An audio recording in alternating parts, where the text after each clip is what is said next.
What is the purpose of the second interlude? That's the question we want to consider this week on Fridays with Phil.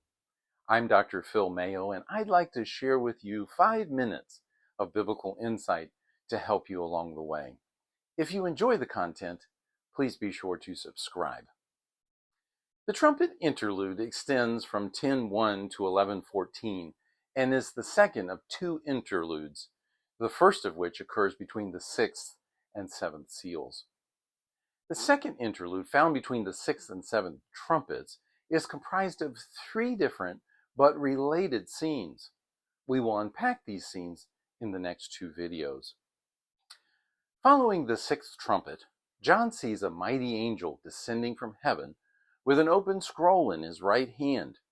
This angel is described in similar language as John's chapter 1 Son of Man vision.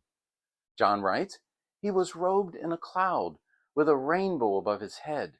His face was like the sun, and his legs were like fiery pillars.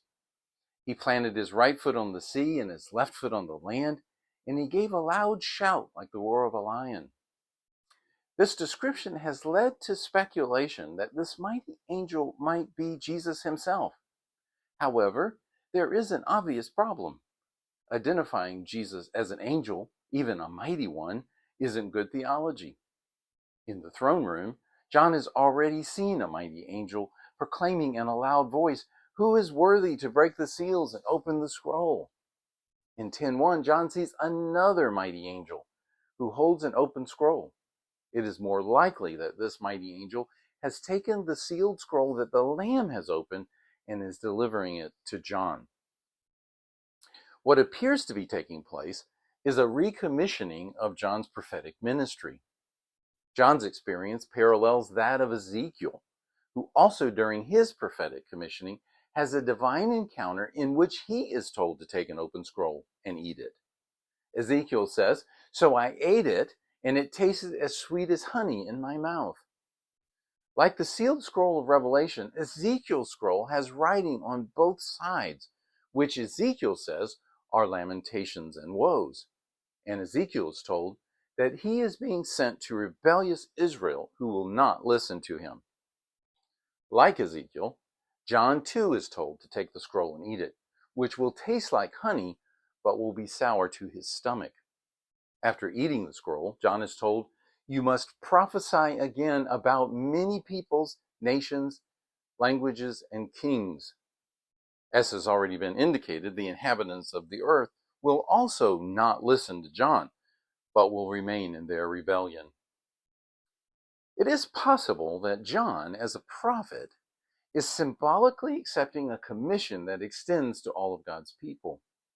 In Revelation, it is God's people who bear prophetic testimony to the world and often pay for that testimony with their lives, something we will see played out in the final scene of this interlude.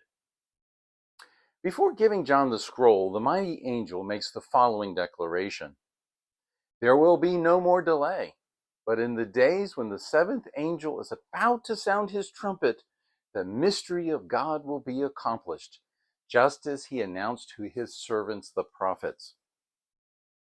Paul tells us that the mystery of God is the gospel to the nations. This is the very thing that John and the church with him are commissioned to do, to take the gospel to the nations. However, as we will learn in the next 2 scenes, there is a limited time for this gospel presentation. The 7th trumpet announces, "The kingdom of the world has become the kingdom of our Lord and of his Messiah, and he will reign forever and ever." With the 7th trumpet, God's judgments are now complete, and his salvation has come. This interlude serves to show us the church's place in this apocalyptic journey. We are a prophetic community who stand between the judgments of God and the coming kingdom as we proclaim the gospel to the nations.